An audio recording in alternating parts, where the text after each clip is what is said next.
All right, and then you said money. How is money going to change? How is money or... Well, poor people don't have bank accounts, and so when they have an emergency, they want to borrow, save, it's very tough.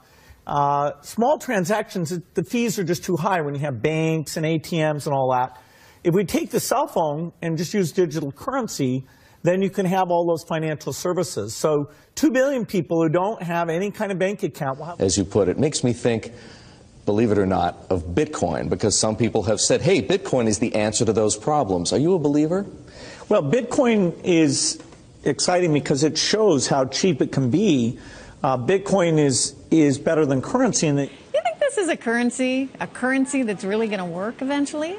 Well, I think it is working, and there will be other currencies like it that may be even better. But in the meantime, there's a big industry around Bitcoin. And so that's another reallocation of trillions of dollars. And then in financial services, you know, Chris talked about it earlier, but Bitcoin and things like it is the equivalent of the red pill. I mean, I personally own Bitcoin in my hedge fund. I own Bitcoin in my fund. I own Bitcoin in my private account. It's a huge, huge, huge deal. Because what you're talking about right now is for the next 3 to 5 years, an unbelievably better store value. It is gold 2.0.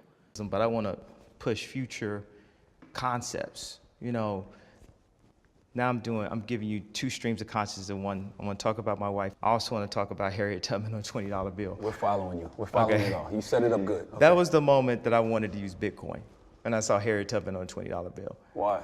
It's like when you just see like all the slave movies, it's like, why you gotta keep reminding us about slavery? When you're acting in love, you're like a drop of water and you have the ocean as your army. When you act in fear, it's just you and your money. Now you could take your money and put it in Bitcoin, put a credit form, put it in cash, or all your cash, and then stand up to the ocean, and who's gonna win? South Africans have been a little slower than the rest of the world to adopt cryptocurrencies. The first blockchain VTM, Vendabit, has arrived in Johannesburg. We just thought we'd have an avenue where people could see the machine and realize that it's something of the future and help customers with their journey in the cryptocurrency space. It can get a bit confusing because things are new. Once upon a time, the internet was new as well. And there's nothing to be afraid about. It's as simple as using any other automated teller service. All you need is a mobile phone and a cryptocurrency wallet. Okay, so today I'm going to perform my first Bitcoin transaction at Golix, Zimbabwe.